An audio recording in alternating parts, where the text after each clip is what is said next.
नमस्कार दोस्तों, आप पढ़ रहे हैं कक्षा 12वीं एनसीईआरटी गणित, जिसमें आज आप पढ़ेंगे प्रश्नावली 6.3। तो इस प्रश्नावली के 19 सवाल तक हम कंप्लीट कर चुके हैं। आगे देखते हैं। 20वां सवाल है। एक हमें वक्र दिया है और वक्र के इस बिंदु पर हमें अभिलंब का समीकरण ज्ञात करना है। तो देखिए, अभिलंब का समीकरण ज्ञात करने के लिए आपके पास क्या क्या चीजें होनी चाहिए। एक बिंदु होना चाहिए और अभिलंब की प्रवणता होनी चाहिए, क्योंकि आपको पता है एक बिंदु यदि आपको पता हो और प्रवणता पता हो तो रेखा का समीकरण हम निकाल सकते हैं y - y1 बराबर mx - x1 करके। तो यहाँ जरूरत हमें प्रवणता की है, मतलब अभिलंब की प्रवणता हम ज्ञात करेंगे। तो अभिलंब की प्रवणता कैसे ज्ञात की जाती है आपको पता होगा। पहले हम स्पर्श रेखा की प्रवणता ज्ञात करते हैं, मतलब पहले हम dy/dx ज्ञात करेंगे और स्पर्श रेखा की प्रवणता की सहायता से फिर हम अभिलंब की प्रवणता ज्ञात करेंगे। तो देखिए, सबसे पहले तो जो वक्र दिया गया है वो वक्र हमने लिखा। अब देखिए, हम dy/dx कैसे ज्ञात करेंगे। इसका अवकलन करेंगे, x के सापेक्ष अवकलन करेंगे। तो देखिए, a लिखा और y वर्ग का 2y हो जाएगा। y का रिपीट करना होगा तो dy/dx, और x घन का करेंगे तो 3x वर्ग हो जाएगा। अब हमें dy/dx का मान चाहिए तो 2ay का यहाँ पक्षांतर कर देंगे तो 2ay कहाँ पे आ जाएंगे, बटे में आ जाएंगे। तो देखिए, यहाँ dy/dx मतलब स्पर्श रेखा की प्रवणता अभी x और y के रूप में आई है। लेकिन यदि आपके पास कोई बिंदु है तो वो बिंदु आप यहाँ पे रख सकते हैं। तो हम कह सकते हैं इस बिंदु पर स्पर्श रेखा की प्रवणता यदि हम निकालें तो dy/dx में यह बिंदु हमें रखना होगा। तो देखिए, dy/dx में यदि आप यह बिंदु रखते हैं तो इसका मतलब है 3x के स्थान पे x का मान और फिर y के स्थान पे y का मान। तो देखिए 3 और ये यहाँ a का वर्ग हो जाएगा, m वर्ग का वर्ग करेंगे तो m पे 4 की घात, यहाँ 2a वर्ग हो जाएगा, m पे 3 की घात। a वर्ग कट जाएंगे, m घन से m घन यहाँ कट जाएगा, लेकिन एक m यहाँ बच जाएगा और 3/2 भी बचे होंगे। मतलब हम कह सकते हैं स्पर्श रेखा की प्रवणता का मान कितना आ गया, 3/2m आ गया। अब हम इसकी सहायता से, स्पर्श रेखा की प्रवणता की सहायता से अभिलंब की प्रवणता ज्ञात करेंगे। तो अभिलंब की प्रवणता कैसे ज्ञात की जाती है आपको पता होगा। अभिलंब की प्रवणता का फार्मूला क्या होता है, -1 स्पर्श रेखा की प्रवणता। तो -1 स्पर्श रेखा की प्रवणता हमने रखी। तो देखिए, -1 के बटे संख्या है, पलट के ऊपर आएगी तो यहाँ पे 2/3m हो जाएगा और -1 था मतलब माइनस चिन्ह और आ जाएगा। तो अभिलंब की प्रवणता हमें ज्ञात हो चुकी है -2/3m, और बिंदु पता ही है कि इस बिंदु पर हमें अभिलंब का समीकरण चाहिए। तो देखिए, हमने लिखा आता है बिंदु am वर्ग am घन से होकर जाने वाले अभिलंब का समीकरण। अब देखिए, बिंदु आपके पास ये रहा और अभिलंब की प्रवणता हमने यह ज्ञात कर ली और फार्मूला हमें पता है कि यदि बिंदु और प्रवणता ज्ञात हो तो y - y1 mx - x1 करते हैं। तो देखिए, यहाँ पे हमने यही फार्मूला लगाया, y - y1 प्रवणता रखेंगे अभिलंब की तो -2/3m और x - x1 कर दिया। अब देखिए, इसे सॉल्व करेंगे तो 3m का गुणा यहाँ पे करना होगा, -2 का गुणा हमें यहाँ पे करना होगा। जब 3m का गुणा y से करेंगे तो 3m का यहाँ पे कर दिया, -2 का गुणा यहाँ पे किया। अब देखिए, सबका पक्षांतर करके यदि आप लिख देंगे तो -2x प्लस का बन जाएगा, प्लस के 3my है, माइनस के 3am पे 4 की घात, यह संख्या इस तरफ आएगी तो माइनस की बराबर 0, और यही हमारे अभिलंब का समीकरण हो जाएगा। तो इस प्रकार से 20वां सवाल कंप्लीट हुआ। इसके बाद देखते हैं 21वां क्वेश्चन। एक वक्र दिया है कि उन अभिलंबों के समीकरण ज्ञात कीजिए जो अभिलंब इस रेखा के समांतर है। तो एक चीज यहाँ पे ध्यान देना, अभिलंब के समीकरण फिर हमें ज्ञात करने हैं, और आपको पता है किसी भी रेखा का समीकरण ज्ञात करना हो तो बिंदु होना चाहिए और प्रवणता होनी चाहिए। यहाँ पे ना तो आपके पास प्रवणता है ना ही बिंदु है। तो सबसे पहले तो हम प्रवणता ज्ञात करेंगे। तो प्रवणता कैसे ज्ञात होगी, तो आपको पता है सबसे पहले आप क्या करते हैं, वक्र जो होता है y बराबर उसकी सहायता से dy/dx ज्ञात करते हैं। तो dy/dx क्या कहलाती है, फिर स्पर्श रेखा की प्रवणता कहलाती है। और स्पर्श रेखा की प्रवणता की सहायता से हम अभिलंब की प्रवणता ज्ञात करते हैं। तो देखिए हमें जो वक्र दिया है y बराबर एक्स घन प्लस 2x प्लस 6, इसका हम x के सापेक्ष अवकलन करेंगे तो y का तो dy बटे dx, एक्स घन का 3x वर्ग 2x का कितना हो जाएगा 2। तो dy बटे dx क्या है, यह स्पर्श रेखा की प्रवणता आ गई। अब देखिए यहाँ कोई बिंदु तो है नहीं, वरना किसी बिंदु पे हम निकाल देते। तो यहाँ इतना ही हमें रखना पड़ेगा स्पर्श रेखा की प्रवणता का मान। और स्पर्श रेखा की प्रवणता यदि आ गई तो आप अभिलंब की प्रवणता ज्ञात कर सकते हैं। और अभिलंब की प्रवणता कैसे ज्ञात की जाती है, -1 बटे स्पर्श रेखा की प्रवणता रख देते हैं। तो -1 बटे स्पर्श रेखा की प्रवणता 3x वर्ग प्लस 2 रखी। तो देखिए अभिलंब की प्रवणता आ गई। लेकिन अभी ध्यान देना, अभिलंब की जो प्रवणता आई है वो x के रूप में आई है, अंक के रूप में बिल्कुल नहीं आई है। तो अंक के रूप में लाने के लिए कुछ ना कुछ आगे निर्देश दिए गए होंगे। तो देखिए कहा गया था जो अभिलंब है वो इस रेखा के समांतर हैं। तो हमने लिखा कि चूंकि अभिलंब इस रेखा के समांतर हैं, और आपको पता है यदि दो रेखाएं समांतर होती हैं तो उनकी प्रवणताएं बराबर होती हैं। तो हम कह सकते हैं अभिलंब की प्रवणता और इस रेखा की प्रवणता कैसी होगी, बिल्कुल बराबर होगी। अब देखिए अभिलंब की प्रवणता का मान आपके पास यह है, तो हमने अभिलंब की प्रवणता का मान यह रखा। और इस रेखा की प्रवणता कैसे निकालेंगे, ध्यान देना, माइनस चिन्ह लिख के x का गुणांक लिखना है और बटे फिर y का गुणांक लिखना है। माइनस चिन्ह x का गुणांक बटे y का गुणांक, तो x का गुणांक 1 है, y का गुणांक 14 है, तो -1 बटे 14। माइनस माइनस दोनों साइड से यदि आप काट देते हैं और तिर्यक गुणा करते तो 3x वर्ग प्लस 2 बराबर 14 आ जाएगा। और यदि आगे सॉल्व करेंगे तो 2 का पक्षांतर करेंगे तो 2 घट जाएंगे, 12 आ जाएगा। फिर देखिए x वर्ग बराबर 3 बटे में जाएंगे तो x वर्ग का मान 4 आ जाएगा। और x बराबर यदि निकालेंगे तो वर्गमूल 4 आएगा, और वर्गमूल मतलब प्लस माइनस 2 आ जाएगा। प्लस माइनस 2 का मतलब है एक बार प्लस एक बार माइनस का 2। अब देखिए x बराबर +2 और -2 जो दो बिंदु आ रहे हैं, इन पे साथ में y भी होना चाहिए, तभी तो बिंदु होता है। x y जब दोनों के मान हो तो x बराबर सबसे पहले हम 2 लेंगे और 2 यहाँ इस वक्र में रखेंगे तो हमें y का मान मिलेगा। फिर हम x का मान -2 लेंगे, यहाँ इस वक्र में रखेंगे तो भी y का मान मिलेगा। तो देखिए हमने लिखा जब x बराबर 2 लिया जाए और उसी वक्र में रखा जाए जो वक्र में ऊपर दिया गया है, तो फिर y का मान कितना आएगा, 18 आएगा। मतलब एक अभिलंब का बिंदु 2 और 18 हो गया।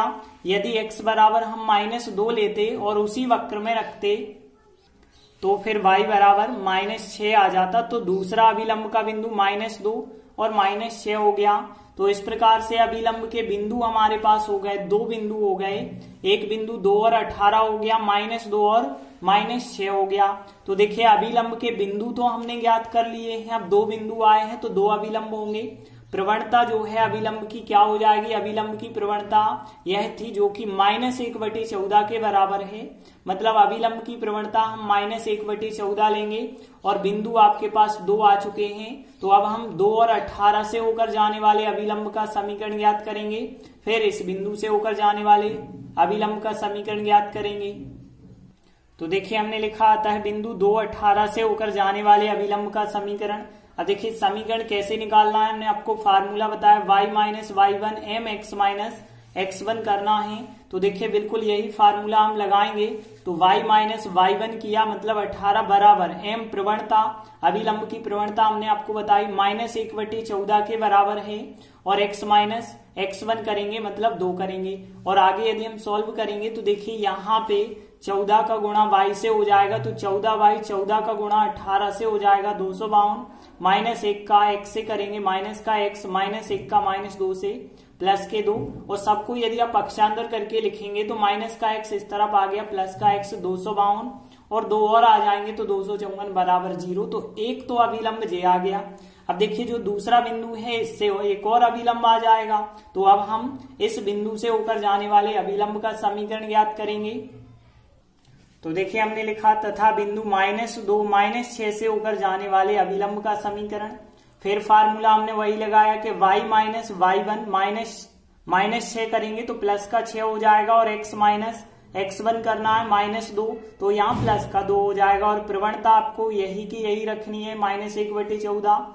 और यदि यहाँ पे आप सॉल्व करेंगे तो 14 का गुणा y से 14y, 14 का 6 से गुणा, -1 का x से, -1 का +2 से करेंगे, माइनस का 2, सबको पक्षांतर करके यदि लिख देते हैं तो देखिए यहाँ 14y प्लस का x 84 और 2 और इस तरफ आए होंगे तो 86। तो इस प्रकार से हमारे पास 2 अभिलंब के समीकरण आ जाते हैं। तो देखिए हमने फिर लिखा आता है अभिलंब के अभिष्ट समीकरण यह और यह आ जाएंगे, तो यही हमारा फिर आंसर होगा। तो इस प्रकार से 21वां सवाल भी कंप्लीट हुआ। इसके बाद देखते हैं अगला 22वां क्वेश्चन क्या है। एक परवलय है y वर्ग बराबर 4ax, मतलब एक वक्र है और वक्र के इस बिंदु पर स्पर्श रेखा और अभिलंब के समीकरण ज्ञात करना है। तो देखिए एक चीज, समीकरण आप तभी ज्ञात कर सकते हैं स्पर्श रेखा का और अभिलंब का जब स्पर्श रेखा की प्रवणता आपको पता हो और अभिलंब की प्रवणता पता हो। तो सबसे पहला काम तो हम यही करेंगे कि स्पर्श रेखा की प्रवणता ज्ञात करेंगे। तो कैसे, जो वक्र होता है उसका अवकलन करते हैं तो जो dy/dx आता है वह स्पर्श रेखा की प्रवणता कहलाती है। तो देखिए दिया है वक्र क्या है, y वर्ग बराबर 4ax। यदि आप x के सापेक्ष अवकलन करेंगे तो y वर्ग का तो 2y हो जाएगा, y का आपको रिपीट भी करना पड़ेगा, तो dy/dx 4a यहाँ अचर पद होगा, x का अवकलन 1 हो जाएगा। अब देखिए dy/dx यदि आप निकालेंगे तो कितना हो जाएगा, जे संख्या बटे में आ जाएगी, काट भी सकते हैं आप। तो dy/dx का मान कितना हो गया है, 2a/y हो चुका है। अब देखिए अभी जो आपका dy/dx आया है यह क्या कहलाती है, स्पर्श रेखा की प्रवणता कहलाती है। अभी y के रूप में आई है, लेकिन यदि आपके पास बिंदु है तो आप इस बिंदु पर ज्ञात कर लें, क्योंकि संख्यात्मक मान यदि आप निकाल सकते हैं तो संख्यात्मक मान निकालें। तो अब हम क्या करेंगे, इस बिंदु पर स्पर्श रेखा की प्रवणता का मान ज्ञात करेंगे। तो जो बिंदु दिया है उस पर हम स्पर्श रेखा की प्रवणता ज्ञात करते हैं, मतलब dy/dx में यह बिंदु रखेंगे। तो देखिए यहाँ 2a तो हमने लिखा, y की जगह y का मान x होता तो x का मान रखते, y है तो y का मान रखना होगा, तो y का मान कितना है 2at, तो 2at रखा, 2a हमने लिखा और y का मान कितना है 2at, 2a से 2a कट गया तो 1/t आ गया। तो देखिए स्पर्श रेखा की प्रवणता इस बिंदु पर हमें पता चल गई 1/t है। अब हमें अभिलंब का भी तो समीकरण चाहिए, तो अभिलंब की प्रवणता भी हम पता कर लेते हैं। अभिलंब की प्रवणता आप लोगों को पता होगी, फार्मूला क्या होता है, -1 स्पर्श रेखा की प्रवणता। तो हमने लिखा अभिलंब की प्रवणता बराबर -1 स्पर्श रेखा की प्रवणता।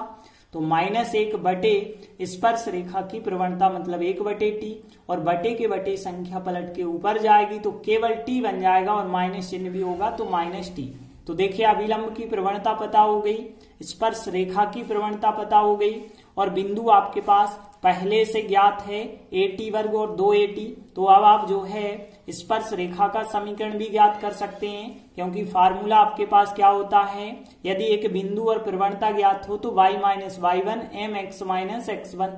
तो यहाँ पे स्पर्श रेखा की प्रवणता भी पता है और अभिलंब की प्रवणता भी पता है। तो फिर हम इस बिंदु से होकर जाने वाली स्पर्श रेखा का समीकरण भी ज्ञात कर लेंगे और अभिलंब का भी समीकरण ज्ञात कर लेंगे। तो देखिए हमने लिखा आता है बिंदु जो हमारे पास था उससे होकर जाने वाली स्पर्श रेखा का समीकरण। अब देखिए फार्मूला तो आप लोगों को पता है y - y1, फिर प्रवणता रखेंगे, स्पर्श रेखा की प्रवणता 1/t है तो 1/t रखी, x - x1 किया। अब देखिए यहाँ t का आप गुणा कर सकते हैं, तो यहाँ yt हो जाएगा, 2at वर्ग हो जाएगा, 1 का गुणा किया तो यही की यही संख्या। पक्षांतर करके यदि आप लिखेंगे तो सबका पक्षांतर किया जाएगा तो माइनस चिन्ह आ जाएगा, माइनस का x प्लस की यह संख्या बराबर 0। और आगे सॉल्व करेंगे तो yt 2at वर्ग में 1at वर्ग यदि प्लस करेंगे तो माइनस के ज्यादा है तो माइनस का 1at वर्ग आ जाएगा और माइनस का x बराबर 0। तो स्पर्श रेखा का समीकरण यह हो गया। अब हम अभिलंब का समीकरण ज्ञात करेंगे। तो देखिए हमने लिखा तथा जो बिंदु हमें दिया था इस बिंदु से होकर जाने वाले अभिलंब का समीकरण। तो इस बार हमें अभिलंब की प्रवणता रखनी होगी। तो देखिए क्या हो जाएगा, फिर y - y1 होगा और फिर अभिलंब की प्रवणता कितनी थी, -t थी तो -t हमने यहाँ पे रखी और x - x1 किया।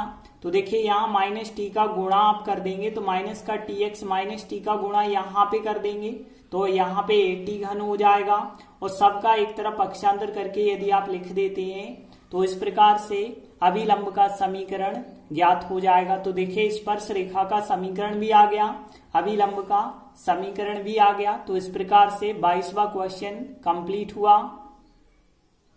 इसके बाद अगला 23वां क्वेश्चन है, सिद्ध कीजिए कि एक वक्र यह दिया गया है और एक वक्र यह दिया गया है, यदि दो वक्र एक दूसरे को समकोण पर काटते हैं तो हमें सिद्ध करना है कि 8 के वर्ग बराबर कितना हो जाएगा, 1 होगा। तो देखिए इस सवाल को अब हम कैसे करते हैं। देखिए यह वक्र और यह वक्र क्या है, एक दूसरे को समकोण पर काटते हैं। तो कहने का मतलब है कि जिस भी बिंदु पर काट रहे होंगे वहां पे यदि स्पर्श रेखा बना दी जाए तो उनके बीच का कोण समकोण होगा। मतलब स्पर्श रेखाएं क्या हो जाएंगी, लंबवत हो जाएंगी। इस वक्र की स्पर्श रेखा और इस वक्र की स्पर्श रेखा क्या होगी, लंबवत होंगी। तो आप यहाँ पे स्पर्श रेखा ज्ञात करने का प्रयास करें कि इस वक्र की स्पर्श रेखा ज्ञात करें और इस वक्र की स्पर्श रेखा की प्रवणता ज्ञात करें। तो दोनों रेखाओं की यदि हम प्रवणता ज्ञात कर लेते हैं तो आपको पता है कि दो रेखाएं यदि लंबवत होती हैं तो उनकी प्रवणताओं का गुणनफल -1 होता है। यह नियम के द्वारा हम फिर सवाल को सिद्ध कर सकते हैं। तो यहाँ पे इस और इस वक्र की प्रवणता के लिए जरूरी क्या है, कोई ना कोई आपके पास बिंदु होना। तो बिंदु तो अभी है नहीं, तो देखिए हम बिंदु कैसे ज्ञात करेंगे। यहाँ पे हमारे पास दो वक्र दिए गए हैं। देखिए दोनों वक्र एक दूसरे को प्रतिच्छेद करते हैं, तो क्यों ना हम उस प्रतिच्छेद बिंदु को ज्ञात कर लें। मतलब हम इन दोनों समीकरण को हल करके x और y के मान ज्ञात कर लें। तो देखिए कैसे अब हम ज्ञात कर सकते हैं, ध्यान देना। यहाँ पे x बराबर y वर्ग है और x y बराबर k है। तो देखिए x के स्थान पे आप क्या रख पाएंगे, y वर्ग। तो यहाँ पे y वर्ग इंटू y बराबर क्या आ जाएगा, k आ जाएगा। मतलब y घन बराबर आ गया k और y बराबर, यदि घन का पक्षांतर करते हैं तो दूसरे तरफ घनमूल आ जाता है, मतलब 1/3 की घात। तो y का मान फिर कितना आ गया, 1/3 की घात। और x का मान यदि आप निकालेंगे तो देखिए x बराबर कितना था, y वर्ग, और y का मान k पे 1/3 की घात रखा और फिर वर्ग किया तो k के ऊपर 2/3 की घात हो गई, क्योंकि 1/3 की घात और 2 की घात, तो घातों का गुणा कर दो तो 2/3 की घात। तो x का मान 2/3 की घात k पे और y के मान जो है k के ऊपर 1/3 की घात। तो इन दोनों का सबसे पहले हम प्रतिच्छेद बिंदु ज्ञात कर लेते हैं, जो कि कितना आया, k पे 2/3 की घात और k पे 1/3 की घात। प्रतिच्छेद बिंदु से स्पर्श रेखाओं की प्रवणता ज्ञात करना आसान हो जाता है। तो देखिए अब हम स्पर्श रेखाओं की प्रवणता ज्ञात करेंगे।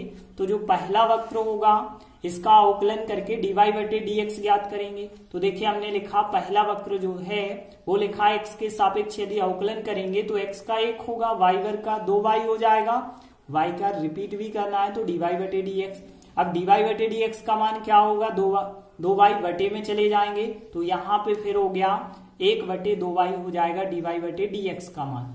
यह स्पर्श रेखा की प्रवणता आ चुकी है लेकिन y के रूप में है। तो देखिए आपके पास यदि बिंदु है तो वो बिंदु आप यहाँ पे रख देंगे तो संख्यात्मक मान हमें ज्ञात हो जाएगा।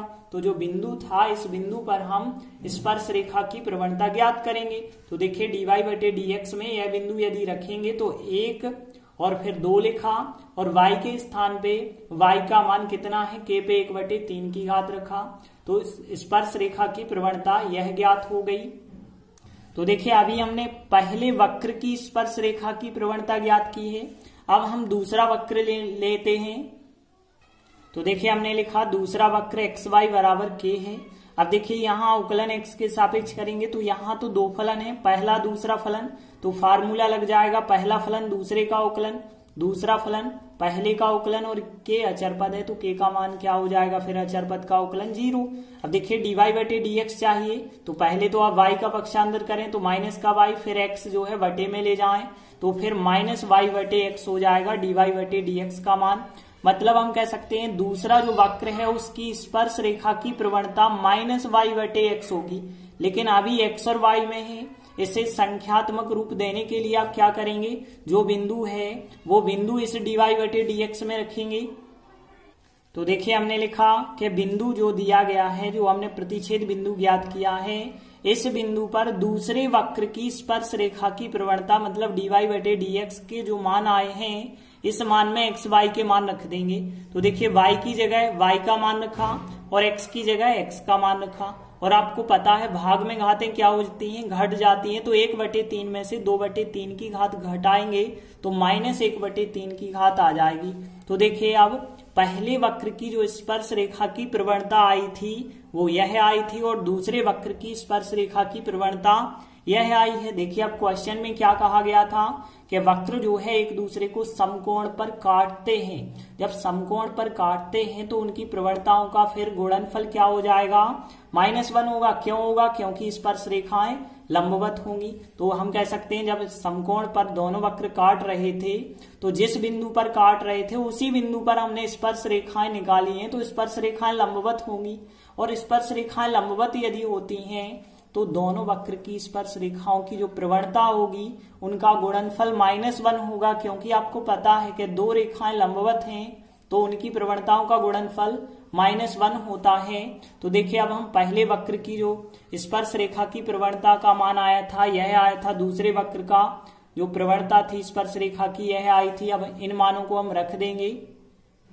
तो देखिए पहले वक्र की स्पर्श रेखा की प्रवणता और दूसरे वक्र की स्पर्श रेखा की प्रवणता बराबर -1। देखिए माइनस से माइनस आप चाहे तो काट सकते हैं और यहाँ पे देखिए अब -1/3 की घात है तो वो हो जाएगी नीचे यदि आप लिखेंगे तो +1/3 की घात। माइनस चिन्ह हमने बाद में काट दिया, पहले काटना हो तो पहले आप काट सकते हैं। अब देखिए माइनस माइनस चिन्ह काट दिया जाए तो 1/2 आएगा और 1/3 की घात जुड़ जाएगी, क्योंकि गुणा है, नीचे नीचे का गुणा है, 2/3 की घात हो गई। यदि आप तिर्यक गुणा करेंगे तो यहाँ पे 2 के ऊपर 2/3 की घात बराबर 1 हो जाएगा। अब देखिए हमें 3 को हटाना है तो दोनों पक्षों का यदि हम घन कर देते हैं तो देखिए दोनों पक्षों का घन करेंगे तो 2 का घन 8 हो जाएगा और 2/3 की घात का घन करेंगे तो 3 घट जाएगा k वर्ग और 1 का घन करेंगे तो 1 आ जाएगा। और बिल्कुल हमें यही सिद्ध करना था, 8k वर्ग बराबर 1। तो इस प्रकार से 23वां सवाल कंप्लीट हुआ। धन्यवाद।